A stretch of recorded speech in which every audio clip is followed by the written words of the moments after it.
কাউকে ইনজেকশন দিয়ে অজ্ঞান করে ট্রেনের নিচে ফেলায়, গাড়ির নিচে ফেলায়। কি অবস্থা চিন্তা। তো যদি ডেড বডি পাওয়া যেত তাহলে তো বিপদ। তখন তাদের নদীর মাঝখানে নিয়ে গুলি করে পেট চিরা কোমরে সিমেন্টের বস্তা বেঁধে ডুবাই দেওয়া হয়। জিয়াউল হাসান নিজের হাতে এরকম মানুষকে মারছে। শুনেন স্বীকারোক্তি। যখন যাওয়া শুরু হলো, আমরা ইয়েতে যাওয়ার পরে উনি ডেস্টিনেশনটা আগে থেকে বলেন না কোথায় যাবেন, সাউথের দিকে যাবো।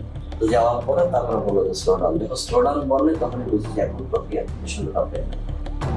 যখন খোলের ভিতর দিকে তাকে তুলে নিয়ে আসে, সিমেন্টের বস্তা কিন্তু বাইরে থাকে স্যার। খোলের মুখটা খুলে একজন করে তুলতেছে স্যার, সিমেন্টের বস্তা দিয়ে সে বেঁধে ফেলতেছে, পাথর হচ্ছে হাঁটু বরাবর হতেছে। বেঁধে পায়ের কাছে সিমেন্টের বস্তাটা তাকে একদম কর্নারে রাখছে। সেকেন্ড মেন স্যার কিলোটা দেয় স্যার, কিলোটা দিয়ে সব তাদের পছন্দের জায়গাটা হলো মাথা স্যার, মানে মাথার এখানে বা এই পাশে বালিশ থেকে তারপরে একদম 6 রাউন্ড ফায়ার করে।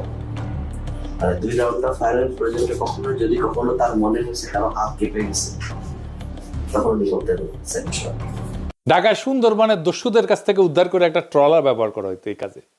এইটা সাহেব দেখান সেই স্বীকারোক্তি। দস্যুদের কাছ থেকে উদ্ধার করা ট্রলার, যেটা জেনারেল জিয়াউল হাসানের টিম এটা এনেছিল, এবং পরবর্তীতে আমরা জেনেছি যে জিয়াউল হাসানের প্রত্যক্ষ তত্ত্বাবধানে অনেক মানুষকে ওখানে নিয়ে যাওয়া হতো রাতের গভীর রাত্রে। এই জায়গাটা এবং বন্দিরা থাকতো এখানে এই ডেকের উপরে কোনো কোনো সময় তো ডেকের ভিতরে থাকে, and then অফিসাররা কারণ ডেকের ভিতরে না থাকলে দেখা গেলো মাঝে দেখে ফেল এরকম হবে। ওরা সবই এখানে বা কেউ এখানে থাকতো, and then এখানে এনে শুট করে এখান থেকে ফেলে দিবেন।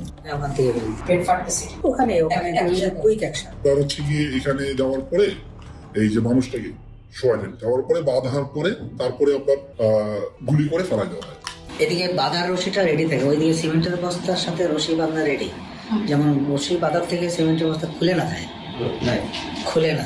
তারপরে বাকি রশিটা এখন এটা কোমরের সাথে দিয়ে বাঁধা সবচেয়ে সহজ, that of any other places of the whole body. এখানে গুলি করে লোয়ার পোর্শন ধরে ফেলে দিল। কে ফেললো? জিয়া তো গুলি করলো, এখন জিয়েই ফেললো না সাথে আরো যে লোক ছিল তার কে ফেললো এটা আমার খেয়াল নেই, এখান থেকে করে ফেলে দিল।